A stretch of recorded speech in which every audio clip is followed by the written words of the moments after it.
So are you afraid to niche down, or maybe you're reluctant to sort of admit that you have a niche? Well, I'm talking to Michelle Mikel here, who is with Berman Media PD, and we're going to be talking all about your niche and why it's so important and why avoiding having a niche in 2021 may really help, may end up hurting your business, right? So this is going to be a great conversation. Michelle, thanks so much for joining me today. Absolutely. Thanks for having me, Nick. I'm excited. This is going to be a good chat. Yeah, no, I'm excited as well. Now, I want to give people some context here. You and I are just kind of getting to know each other at this point. We met each other through the Drunk on Social Facebook group. So if you're not a member of that, make sure you go join right away. And I was really excited to talk to you because you put out a post the other day about sort of how important having a niche really is for small businesses. Obviously, we both sort of work a lot with real estate agents and lenders.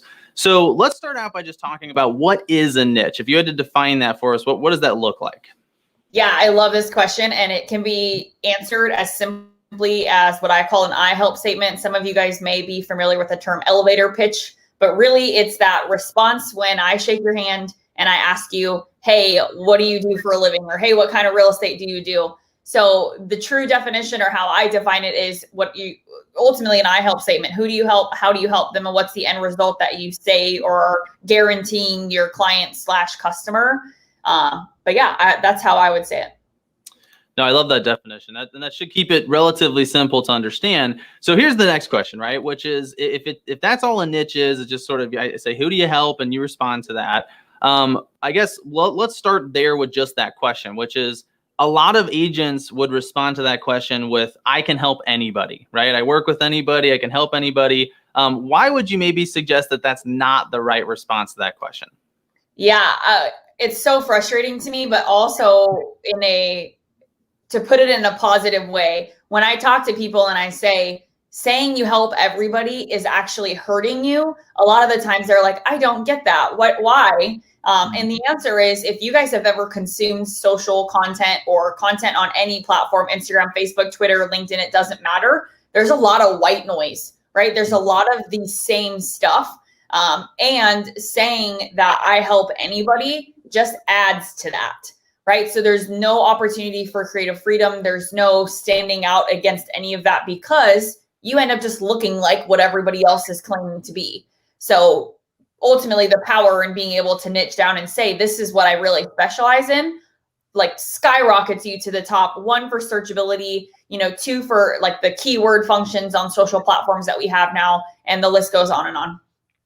Yeah, and I think that's really a great point. So let's dive a little deeper on that. So let's talk about an example, right? So give me an example of the kind of post that you see some agents putting out that is doing this, right? Where they're sort of trying to appeal to everyone, but ultimately they're just blending into the noise. What are maybe 1 or 2 examples of those kinds of posts that you've seen recently? There's one style, and it drives me bonkers because it's so overused, but like templates that just say seller's tips, or templates that say buyer's tips, or if you're a lender, right? 5 steps to getting, or 5 things you need to do before you go house shopping, right? 1, 2, 3, 4, 5. And I'm just thinking to myself, if I see one more of those, I just can't, right? And there's nothing about any of those posts that screams to me, I should hire this person. Okay. Yeah. And I think that's what I want to kind of dig in on a little is, so, obviously as a real estate agent, you think, well, I want to help people that want to buy a house, right? So why don't I just put out some content about how to buy a house, right? And I would argue that like this may have changed over the past 5 or 10 years. Like maybe in the early days of social media, putting out that post was fine because there just wasn't much content being shared from people in the industry. But why today can that hurt someone, right? So, I mean, it's one thing that's just not going to maybe get them results, but why could that actually be hurting their ability to do business if they're putting out this sort of really generic, specifically about like the home process or the home buying process kind of content, do you think? Well, and it's a hard thing to answer, like technically hurt you, theoretically, is it going to, but it's definitely not going to help you in any way. So what I normally tell people when they start to create content that's like this, and it's just similar to what everyone else is doing, I ask them this very point blank to the point question of, do you stop your scroll for something like that? So if you've seen someone else post it, or you're scrolling your Instagram feed and you see somebody that posts a seller's tip, do you stop your scroll and actually read it? Because if the answer is no, then why in the world would you create or recreate the same thing and expect different results? Right. Well, that's a great point. Yeah. I mean, I think that is something that sort of shocks me a lot of times, is how little people sort of put themselves in the shoes of the people they're trying to talk to. Right. So you just sort of, oh, I just need to do this thing because I'm supposed to be posting on social. And so I'm kind of checking the box of doing it. And they're not actually thinking about, like, well, this could be seen by hundreds, if not thousands of people. And like, what is their response to it going to be? And if their response to it is to ignore it, like, what does that do to your reach and your ability to communicate with that audience? I mean, you're basically training the people who have gone out of their way to follow you, to give you this attention. You're training them to expect very little from you, right? I mean, you're basically, there's not gonna be anything they're gonna want to stop and take a look at. And so tell me this, I mean, over time, if you keep doing this kind of stuff, and then we talked about kind of going into 2021, let's kind of contrast it here, right? So that's what you don't want to be doing. That's where you kind of run a risk. So let's put ourselves into the viewpoint of that person who's scrolling social media. What are you competing with? Like, what are some of the other posts that somebody who's doing a really good job of choosing a niche and making content for that niche? What is this person seeing next to your post about 5 home buying tips?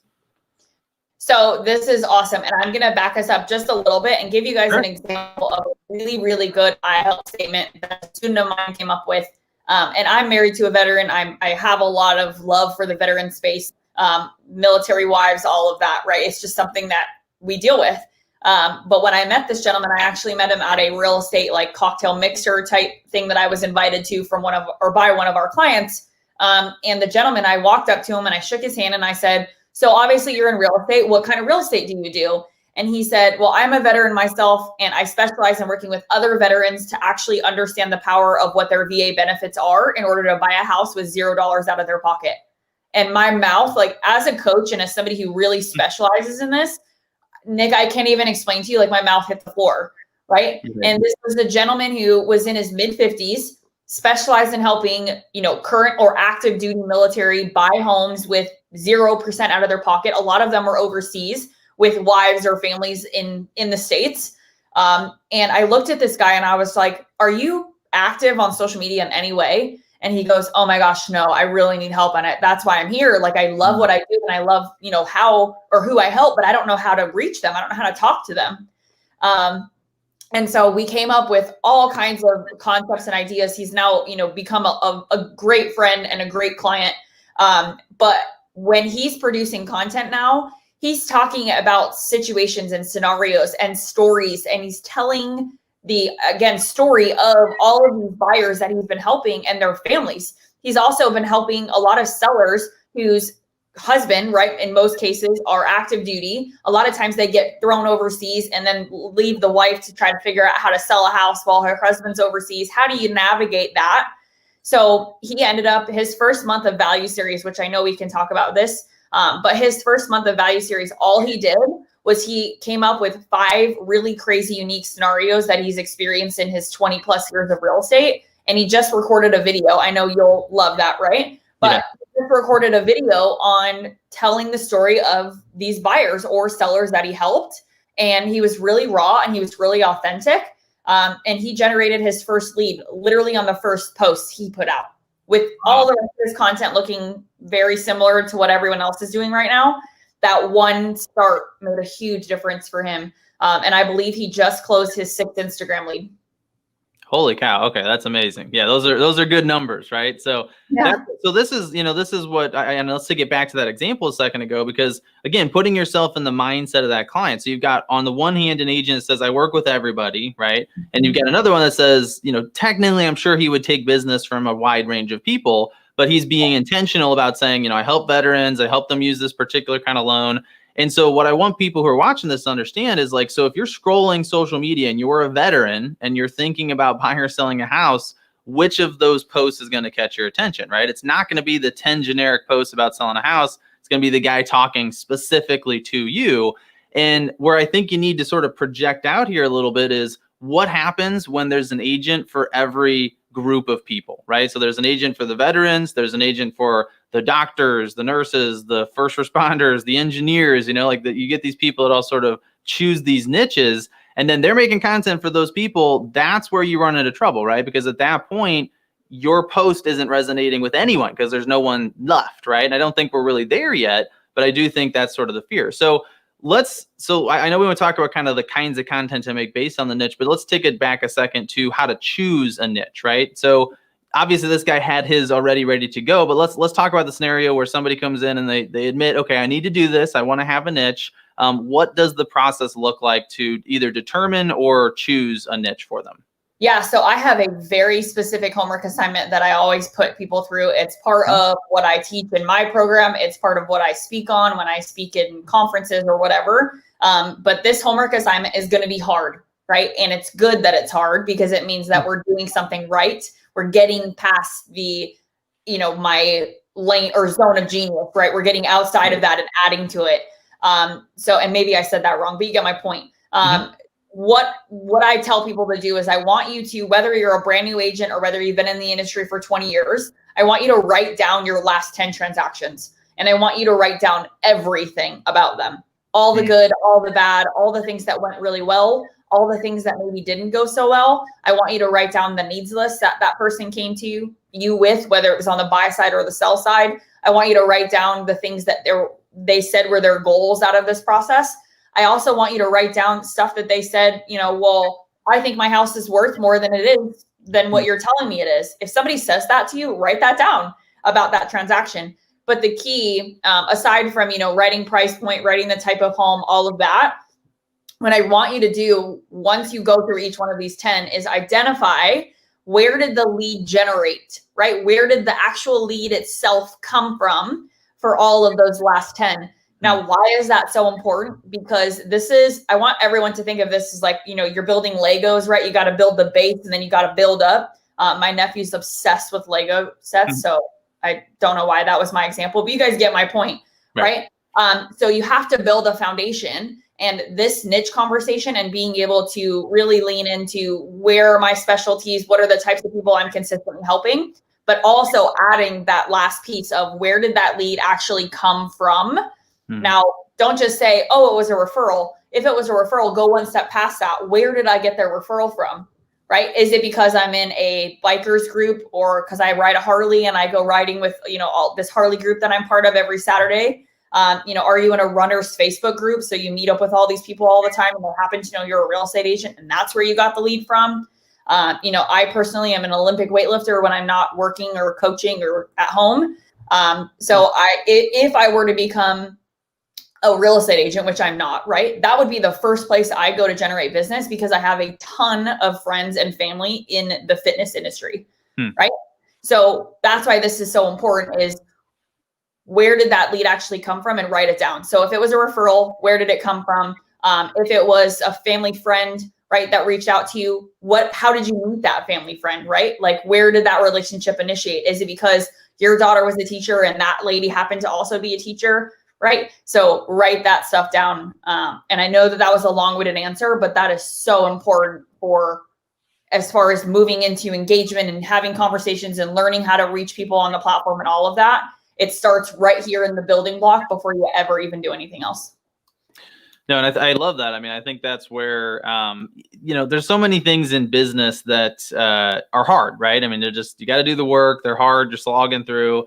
And it's funny because it's things like this that almost seem to be hard. Like I know some people who would pick up a phone and cold call people for hours a day before they'll actually go through and do the homework like this, With my mind, right? Because if you do it correctly and you get your marketing kind of dialed in, you may never have to cold call people ever again, right? Ever. Yeah.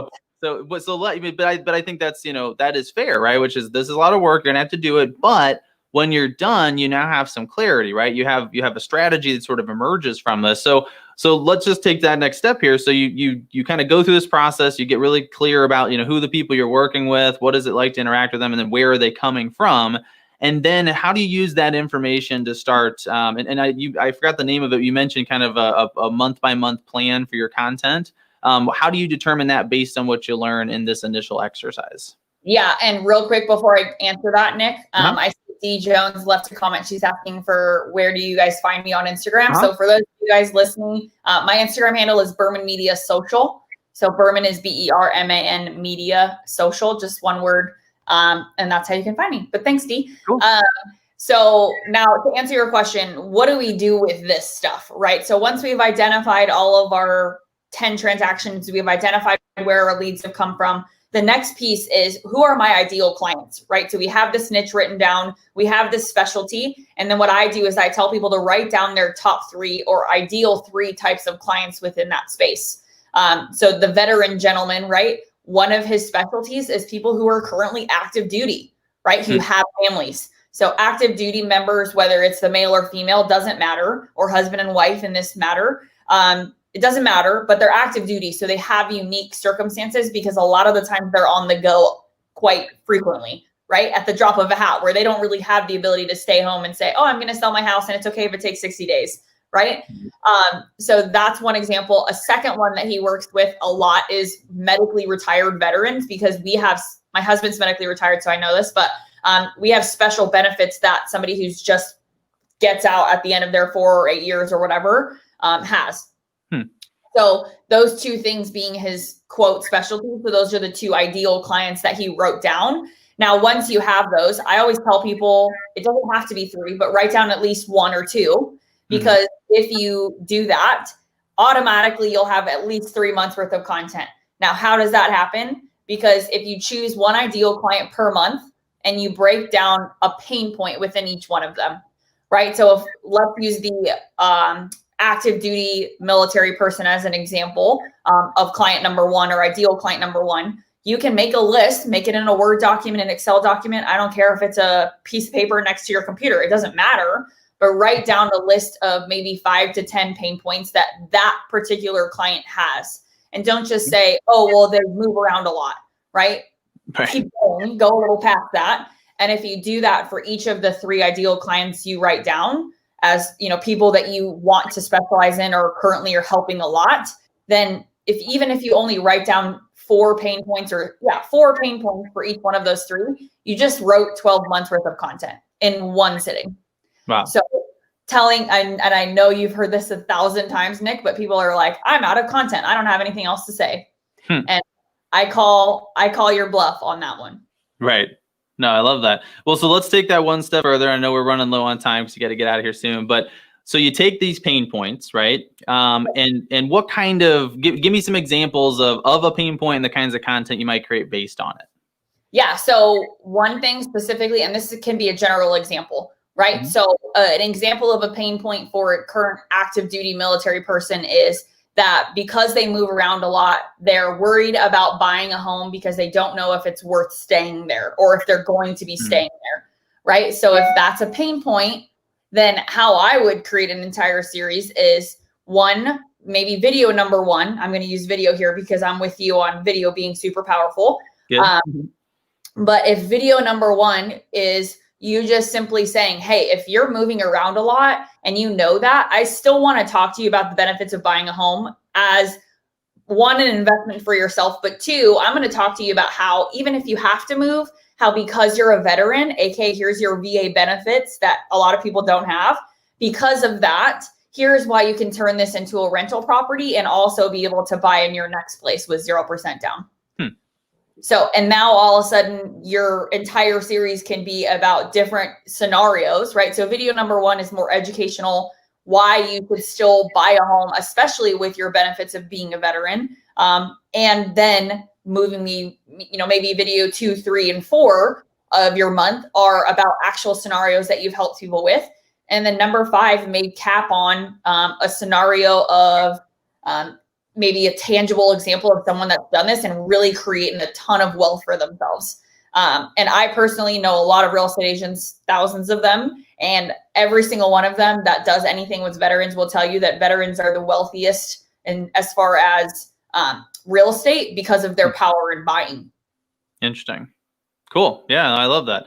So we have a question here and I can put it on the screen. This is a good one from D again. So so even when you niche, you can still pull other non-niche clients because you're building an audience, which organically grows your following. Correct. So if you can comment on that a little bit, Michelle.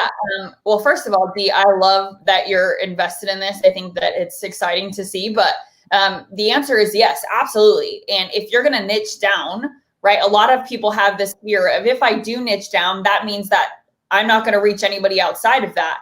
And the answer is that that's absolutely not the case, right? And Nick, I'm sure you probably have the same experience, but I specialize in working with realtors and loan officers. But does that mean that people outside of that industry don't reach out to me daily? The answer is absolutely not. They do. They still do. You know, I have travel agents that are in my program. I have people who are insurance agents. I have hair salons that have bought in my course. You know, I have a gentleman who sells cars for a living. So it resonates with whatever the industry is. But the key is that because you have this specialty, people are going to hold you in a higher esteem. They're going to see you more authoritative, regardless. And you're just going to stand out against the noise, right? Because I want to know that who I'm hiring is well-educated, also has experiences, aka social proof of helping other people go through scenarios. And two, is just really a likable person, which Nick can touch on, right? As far as videos are concerned, but videos allow people to get to know your personality. They allow people to hear how you talk and your mannerisms. You couple that with your authoritativeness in whatever the spaces you're talking, and all of a sudden you really become the no-brainer, even if you're talking about something that might be a little vanilla. Right. Yeah. And I mean, that's a great point. I think that, you know, this aspect of like, by being unique, even if it's in a different industry, like even that is just different enough that people notice it. Right. So you'll have people that are, you know, like we'll have non-agents, you know, watching and reading our content, even though we're talking about real estate examples, just because it's different, because we're talking about something that they've not seen before. Right. So just sort of by being unique, not only are you appealing to your audience, but you're also sort of appealing to people in general. And then I also love the point about, you know, just the fact that you can, as people watch you, and especially through video, they're getting to know you. And what you're ultimately doing is, since you're choosing topics that are meant to attract the right people, and then they're also getting to know you a lot better through video, you're actually, when you get to the point of them contacting you, there's not much of a sales process, right? I mean, they've already hired you in their mind. They're probably a really good fit for you as a customer. They're going to have similar interests, similar passions. You're going to have a lot of fun working with them. And I think that's the other part of this, that a lot of, you know, it's a business is always about money, but there's so many other aspects of business. There's the amount of time you have available. There's how much you enjoy working on it or not enjoy working on it. And I think that, you know, being specific with your niche almost solves some of those problems too, from what you're saying.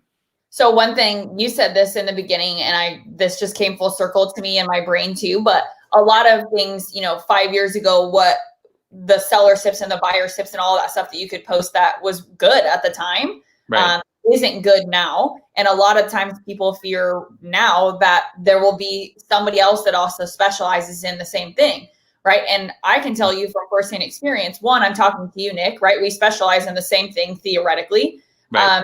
And I by no means see you as competition. I see you as community for me, right? Because at the end of the day, here's the key, right? Is your content can be stellar and it can be very spot on, talking to your ideal person, whatever, but you're not for everyone, right? And my personality is not for everyone. Your personality, Nick, isn't for everyone. Some people may think I'm way too outgoing for them. Maybe they want someone that's a little quieter, right? That's okay. And the key being is that even though I specialize in Instagram for the real estate and loan officer space, there's 20 other girls that I can name right now off the top of my head that do the same thing, but they might be for somebody else, right? People are going to hire us or hire my company for different reasons than why they would hire somebody else. So I think that's the thing that people need to hang on to. And more of the business side, or maybe the mindset side of this, is just trusting in who you are and being good at what you do, and knowing that the right person is going to want to reach out to you, even though maybe let them go talk to somebody else first, because if they're the right person for you, they're going to come back to you anyway. Love it. No, that's awesome. Cool. Well, we got to get wrapped up here, Michelle. I know you've got some classes to get off and start teaching. But first of all, I want to thank you so much for doing this. Sure. My pleasure. Yeah. And I think we should definitely do it again, because this was just like one tiny piece of marketing, and there's a million other topics that I'm sure we could talk on for hours. Obviously, as we wrap up here, one of the more important things is we've already had one person ask how to get in touch with you on Instagram. What's the best way to reach out? I mean, so give us some social profiles, website, whatever is the best approach. Yeah. So my Instagram handle is Berman Media Social, all one word. My website, I was going to say email address, but people probably don't need that. My website is bermanmediapd.com. Remember, it's P as in Paul, D as in dog.com. So also that has to be done on Chrome because cookies on Safari hates my website. Don't know why. Who knows why, but bourbonmediapd.com. I have tons of freebies and tons of opportunities for people to be able to get to know a little bit more about what we do. I do have a free Facebook group on on Facebook called the Instagram Power Method. So if you guys want to look that up on Facebook, free group that does and shares a ton of value, especially on hashtagging, value series. I mean, the list goes on and on and on and on.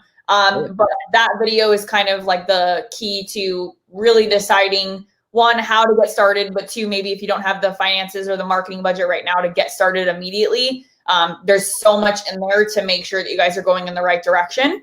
And then come January, I know people are watching, we'll probably watch this on the recording, but come January, we actually have a really big VIP day that's getting released, where people from all across the country will get to spend the entire day with my team and I. So lots of fun coming. Sounds great. Cool. Well, I just want to put one more comment on here from Dee. She says this was awesome. So thanks so much for doing this today. Obviously, we shared some great value, and I enjoyed it too. I'm learning a lot as well, Michelle. So thanks so much for doing this. Awesome. I think I'm going to interview you next time, Nick. I like it. All right. We'll flip it upside down. Yeah, flip it over. Cool. All right. Well, we're going to head off here. But for those of you tuning in, thanks so much for joining us today. Let us know what you thought, right? I mean, we love talking about marketing. We'd love to do more of it. If you have, topics you'd love to hear more about, if, there's parts of this you didn't like, you can let us know that too. We're always open to feedback. But thanks so much for tuning in. And hopefully we'll see you again here very soon. Talk to you later. Thank you, guys.